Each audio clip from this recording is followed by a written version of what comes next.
కేసీఆర్కు పిలుపు జూన్ 5న విచారణకు రమ్మన్న కాళేశ్వరం కమిషన్. హరీష్ రావు ఈటల రాజేందర్కు పిలుపు. వ్యక్తిగతంగా రిజిస్టర్డ్ పోస్టులో ముగ్గురికి సమాన్లు.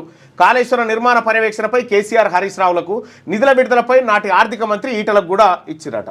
అయితే ఈ ఈటల పాత్ర ఇందులో ఏమైనా వెళ్తుండొచ్చు? సరే, ఈటల పాత్ర కంటే ఇప్పుడు జనరల్ ఏమైందంటే కేసీఆర్ మీరు ఒకటి బాగా అబ్జర్వ్ చేయండి. తెలంగాణ ఉద్యమం పీక్ జరిపోయి తెలంగాణ రాష్ట్రం రేపో మాపో ఏర్పడబోతుంది అన్నటువంటి తరుణంలో కిరణ్ కుమార్ రెడ్డి చేసినటువంటి కామెంట్స్ విద్యుత్ పైన, తెలంగాణ ఏర్పడితే అంధకారం అయిపోతుంది, తెలంగాణకు చిమ్మ చీకట్లు ఏర్పడుతుంది, కరెంట్ ఉండదు అని చెప్పేసి అని.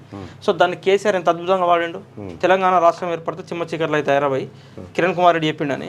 కేసీఆర్ పవర్లోకి వచ్చినాక ఏడాదికో దానికి 24 గంటల కరెంట్ ఇచ్చి చూపెట్టిండు.